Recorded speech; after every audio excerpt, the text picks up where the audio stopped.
Halo Sobat Entrepreneur, selamat datang kembali di channel YouTube saya. Pada kesempatan kali ini kita akan membuat video khusus untuk membahas saham-saham yang teman-teman kita ada di grup WhatsApp untuk bantu analisakan saham-sahamnya. Namun sebelum kita sampai ke topik pembahasan, saya ingin ingatkan kembali kepada teman-teman semua, bagi teman-teman yang ingin bergabung bersama kita, trading bareng bersama Mirai Aset Sekuritas, teman-teman boleh klik link yang akan saya sertakan di deskripsi. Nanti ketika teman-teman klik link tersebut, teman-teman akan langsung berkomunikasi dengan saya. Saya akan pandu teman-teman bagaimana caranya untuk membuka akun Mirai Aset Sekuritas. Oke, nah nanti ketika teman-teman buka akun Mirai Aset Sekuritas, teman-teman akan kita masukkan ke dalam dua grup, yang dimana grup pertama ini merupakan grup untuk kita bisa saling berkomunikasi. Di sini kita bisa saling sharing dan juga terlebih kita bisa saling belajar, teman-teman. Dan di satu sisi ada satu grup yang hanya saya yang bisa sharekan sebagai admin. Jadi di sini kita akan selalu share saham-saham apa aja yang menarik dan juga berita-berita apa aja yang penting untuk kita perhatikan gitu. Jadi untuk informasi lebih lanjut, teman-teman boleh klik link yang akan saya sertakan di deskripsi. Nanti kita akan berkomunikasi dan saya akan pandu teman-teman bagaimana caranya untuk membuka akun Mirai Aset Sekuritas. Nah, di sini kita akan membahas pertama kali komposit indeks IHSG kita, yang dimana teman-teman perhatikan indeks kita sendiri di perdagangan hari ini ditutup minus 0,71% di level harga 7127, teman-teman. Jadi sebenarnya di perdagangan hari ini dia memasuki area demand level kita, dan tadi di grup WhatsApp juga saya sudah katakan bahwasanya perhatikan saham-saham apa aja yang berada di area bottoming, dan teman-teman boleh mulai akumulasi saham-saham tersebut. Dan saya sudah buat forecast bahwasanya apabila area ini di break, besar kemungkinan dia akan masuk area demand level yang telah kita tandakannya ini, teman-teman. Jadi sebenarnya sih secara overall indeks kita masih bagus-bagus saja, namun yang jadi pertimbangan kita adalah USD IDR sendiri, teman-teman. Jadi kalau teman-teman perhatikan USD IDR kita di hari ini juga mengalami perlemahan ya. Jadi sehingga mendapat suatu tekanan yang cukup kuat, teman-teman. Sebentar ya, kita lihat dulu USD IDR kita. Nah, di sini teman-teman perhatikan di hari Senin tadi di perdagangan indeks kita, USD IDR kita ditutup melemah terhadap USD sendiri 0,60%. Jadi sekarang IDR kita sedang berada di level harga 15.125, teman-teman. Jadi di sini kalau diperhatikan juga dia memang sudah break suatu resistennya, dan kalau kita coba melihat sebuah chart pattern, kita akan temukan bahwasanya ada sebuah pola ascending triangle yang dia telah bentuk sebenarnya. Jadi sebenarnya kita punya forecast dia akan coba correction ke bawah, namun di sini kita coba melakukan namanya adjustment, dan kita temukan bahwasanya IDR kita mengalami perlemahan terhadap USD. Dan kalau kita coba tarik 1:1, maka kita akan coba perlihatkan secara rasionya. Kita akan lihat secara rasionya, kemungkinan besar USD IDR akan kejar 15.379, yang dimana kalau seandainya IDR kita terus mengalami perlemahan, besar kemungkinannya foreign juga akan outflow untuk sementara waktu di bursa kita, teman-teman. Jadi kalau seandainya di beberapa perdagangan besok indeks kita mengalami perlemahan, kemungkinan besar itu merupakan sebab akibat dari outflow-nya foreign gitu, yang dimana juga mereka tidak inginkan kerugian dari selisih kurs dari IDR kita sendiri gitu. Jadi ya kita patut juga harus lebih konservatif melihat saham-saham apa aja yang berada di area bottoming atau berada di demand levelnya, dan teman-teman boleh mulai melakukan akumulasi saham-saham apa aja yang ingin teman-teman koleksi di dalam portofolio gitu. Oke. Jadi untuk komposit kita sendiri mungkin akan ada cukup tekanan, tapi kita lihat ada sebuah tahanan yang selalu standby, teman-teman. Jadi di sini selalu ada standby buyer atau demand-nya yang mulai selalu masuk di area-area 7.017 sampai 7.085 gitu. Jadi kita perhatikan aja apakah dia benar-benar mampu bertahan di atas area itu, atau dia akan breakdown dan mengejar area demand level berikutnya. Karena sebenarnya ya, kalau kita analisa sebelum jauh hari, sebenarnya masuk di area ini adalah domestik, dan foreign itu mulai masuk di area ini, teman-teman. Jadi besar kemungkinan pun kalau seandainya area ini dia break, dia akan masuk area demand level yang kita tandakan ini, teman-teman. Karena foreign itu masuknya mulai akumulasinya itu di area ini, dan dia sekarang sedang berada di area resisten. Di sini teman-teman perhatikan, dan di sini dia coba memasuki kembali area demand levelnya, dan teman-teman boleh perhatikan saham-saham apa aja yang masih belum trending gitu, oke? Nah, kita akan langsung saja ke topik pembahasan. Saham pertama yang akan kita bahas ada saham Mika. Jadi saham Mika ini kalau teman-teman perhatikan di sini ada area demand level yang pernah kita tandakan sebelumnya dan sekarang dia sudah mulai trending build ke atas. Namun kita akan coba analisa kembali apakah kita masih bisa entry di saham Mika ini atau tidak gitu. Nah, kita coba pecah time frame, kita coba turunkan time frame-nya ke H4. Di sini kita temukan sebuah resisten, teman-teman. Di sini kita temukan sebuah resisten di level harga 2790. Jadi saya pribadi lebih baik tunggu dia benar-benar break di atas 2790 baru teman-teman bisa entry di saham Mika ini. Jadi teman-teman jangan punya stigma ya, punya berpendapat tuh bahwasanya harga jalan baru kita entry, nggak seperti itu.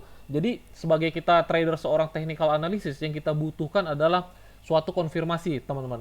Yaitu kita melihat trennya seperti apa, dia mau kemana, baru kita lihat seperti apa kita akan entry gitu. Jadi entry itu bisa teman-teman lakukan buy on weakness, teman-teman bisa lakukan buy on breakout, atau teman-teman bisa lihat area supply and demand gitu. Jadi dengan kondisi Mika sendiri saya lebih prepare melihatnya. Kalau seandainya teman-teman ingin entry, mending dia tunggu break di atas 2790, teman-teman bisa buy on breakout, atau tunggu perhatikan apakah dia dalam waktu 2 hari atau 3 hari ke depan mampu bertahan di atas 2790 baru teman-teman entry dan coba follow the trendnya gitu. Karena kita tunggu konfirmasinya, teman-teman. Bukan masalah harga udah jalan atau enggak ya. Contoh tadi saya ambil case tuh di Wapo nih. Saya ambil case contoh aja di Wapo nih. Nah, tadi saya entry di 218 dan ya saya temukan ada beberapa teman-teman kita nggak di grup WhatsApp aja. Jadi yang mengatakan ada yang bilang dia sudah taking profit, ada yang mengatakan dia sudah beli dari area bawah. Jadi saya ingin katakan kepada teman-teman yang sudah memutuskan menjadikan suatu instrumen pasar modal ini sebagai bisnis, teman-teman tuh tradingnya itu jangan lihat ke kiri ke kanan, tapi jalankan sesuai trading plan masing-masing, teman-teman. Karena kalau seandainya semua manusia berpikiran satu prinsip, tentu market itu akan satu arah, nggak ada namanya turun, nggak ada namanya naik, teman-teman. Jadi jalankan aja sesuai trading plan kita masing-masing, karena market itu mempunyai pola pikir yang berbeda-beda setiap orang. Jadi di market tuh punya kepentingan yang berbeda-beda. Yang paling penting adalah ketika teman-teman entry, teman-teman tahu reasonnya apa, tahu risikonya berapa, tahu mengukur risikonya, dan tahu berapa taking profitnya. Itu yang paling penting.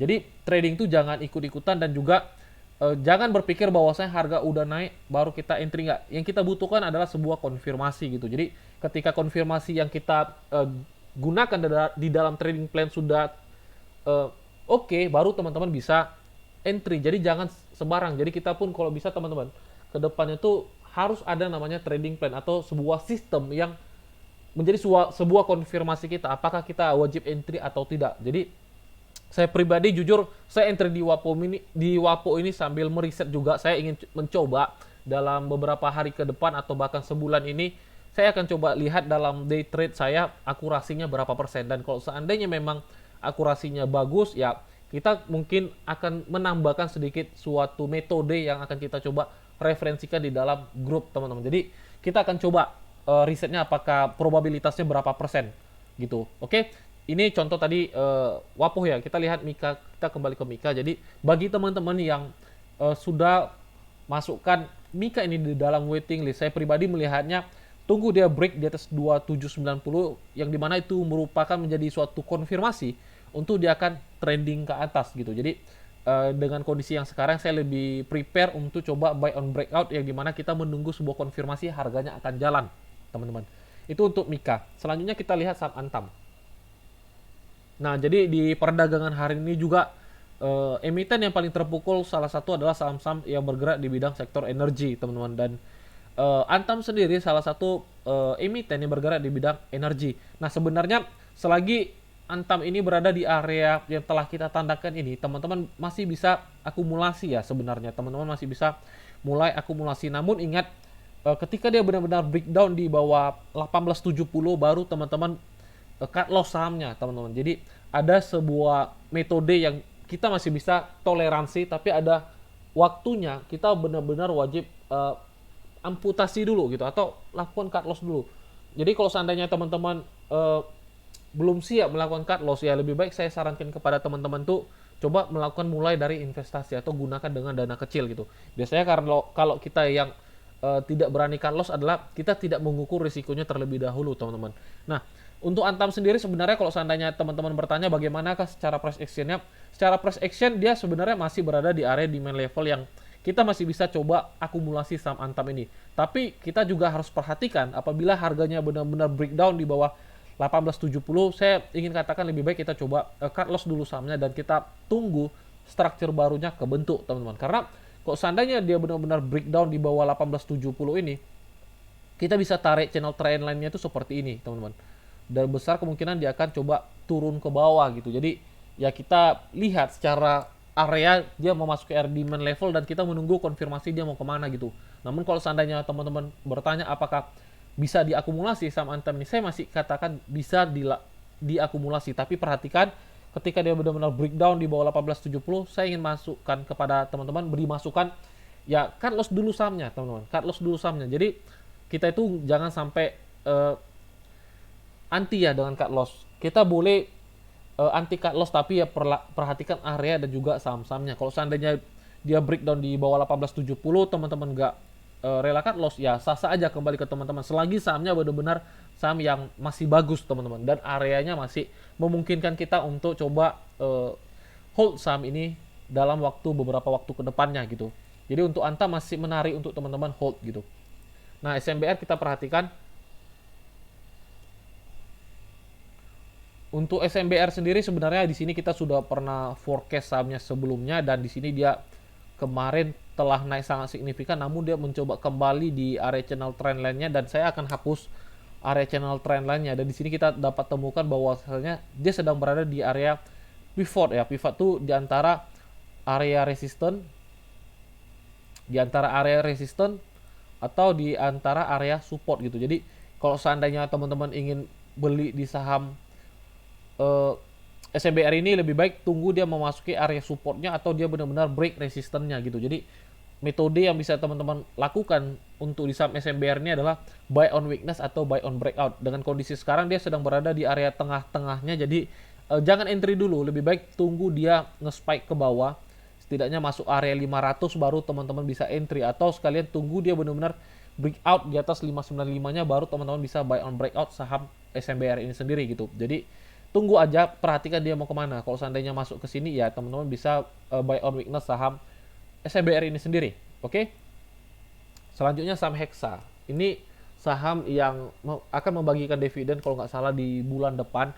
Nah, di sini sebenarnya pada waktu RUPS-nya ada sebuah tekanan jual ya. Mungkin ada sebuah ekspektasi yang tidak sesuai dengan pasar ya. Jadi ada sebuah tekanan jual, namun kalau kita lihat secara teknikalnya di sini ada sebuah buyer yang selalu mencoba standby untuk menjaga saham Hexa ini atau mencoba mengoleksi saham Hexa ini, teman-teman.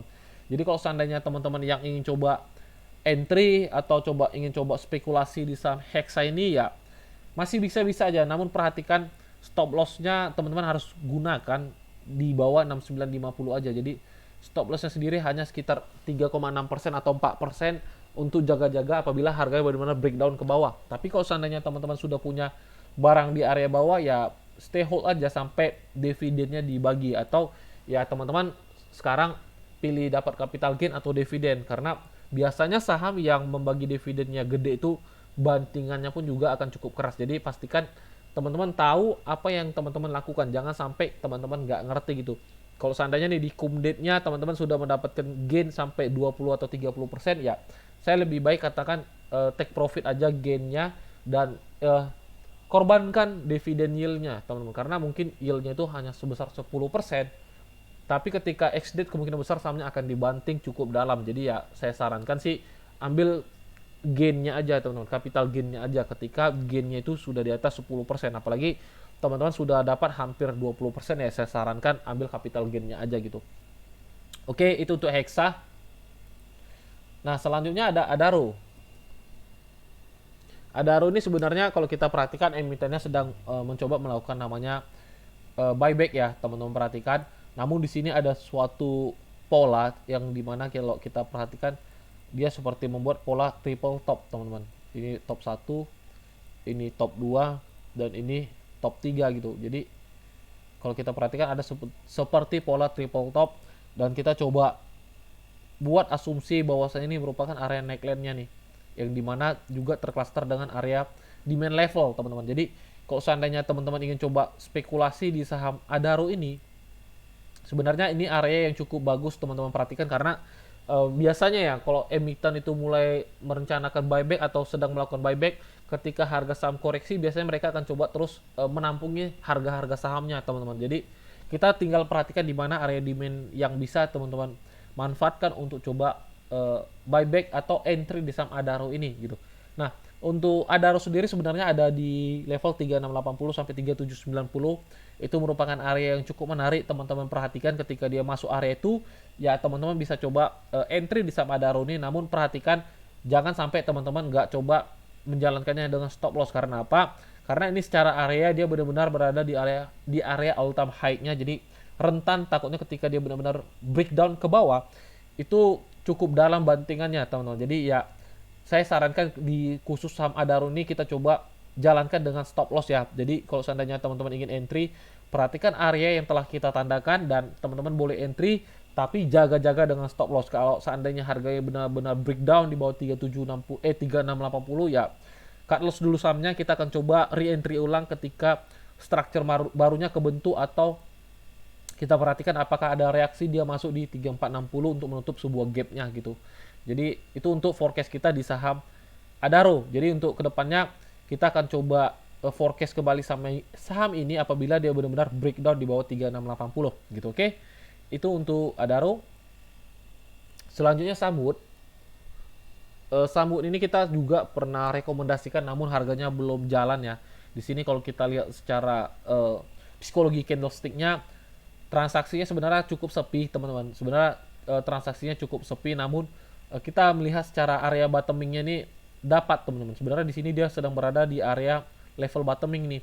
Jadi sebenarnya bagi teman-teman yang ingin coba entry sih masih menarik. Cukup stop lossnya sih di bawah 495 aja, di kita katakan di 490 tuh.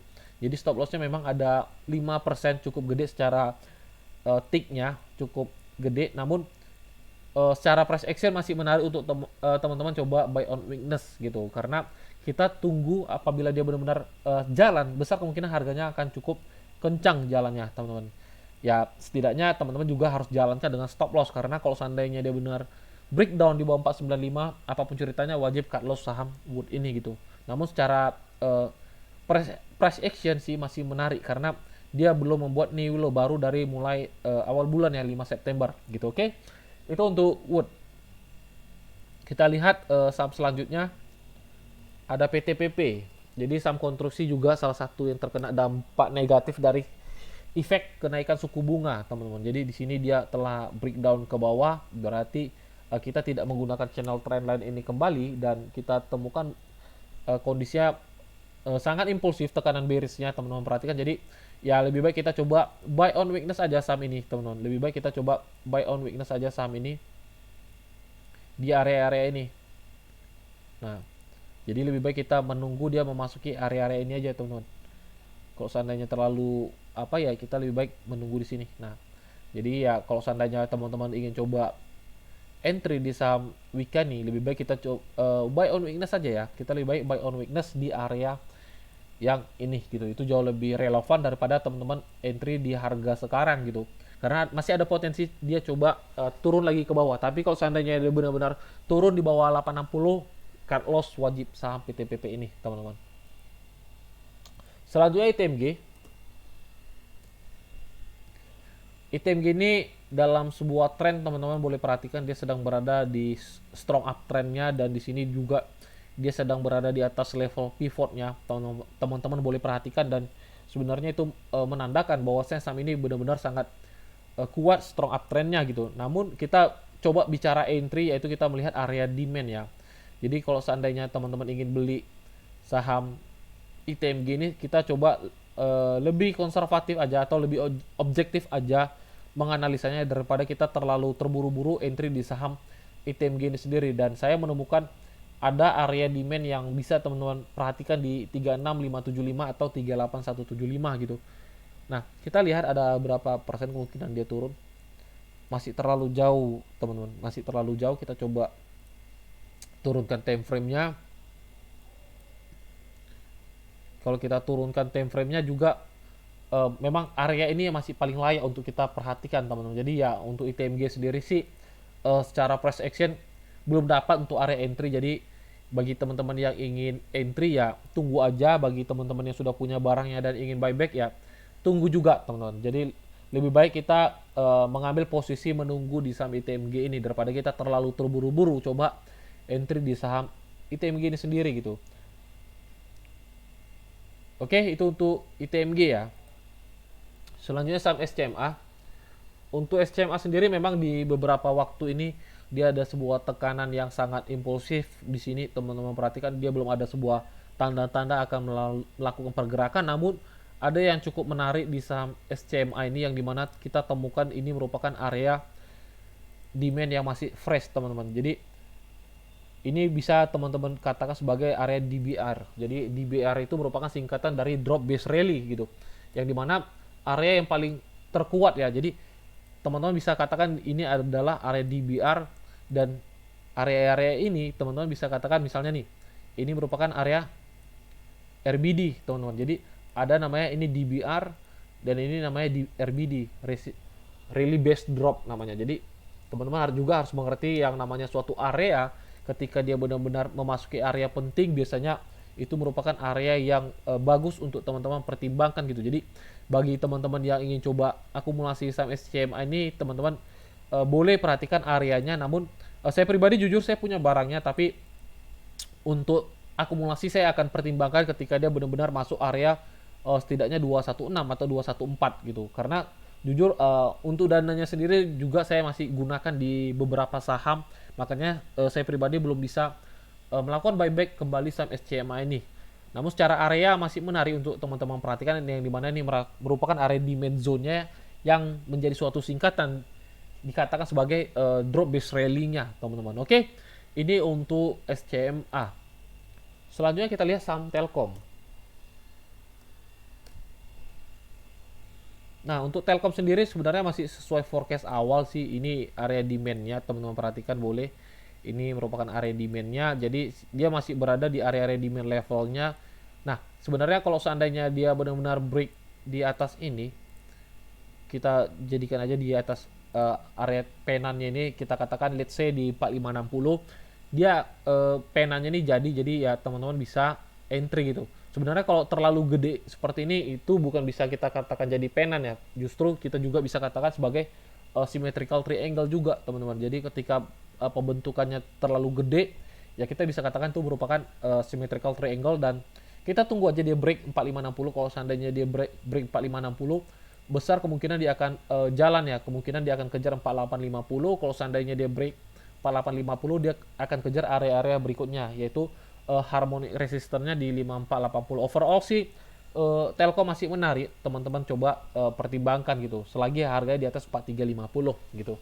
Oke, mungkin ini aja saham-saham yang kita bahas di video kali ini teman-teman. Semoga saham-saham yang kita bahas di video kali ini bisa bermanfaat, bisa menjadi suatu referensi atau insight bagi teman-teman semua. Kembali saya ingin ingatkan kepada teman-teman semua, bagi teman-teman yang ingin bergabung bersama kita trading bareng bersama Mirai Aset Sekuritas, teman-teman boleh klik link yang akan saya sertakan di deskripsi. Nanti teman-teman akan berkomunikasi dengan saya langsung dan saya akan pandu teman-teman bagaimana caranya untuk membuka akun Mirai Aset Sekuritas. Oke, sampai di sini aja pertemuan kita di video kali ini. Sampai jumpa di video-video selanjutnya. Salam entrepreneur.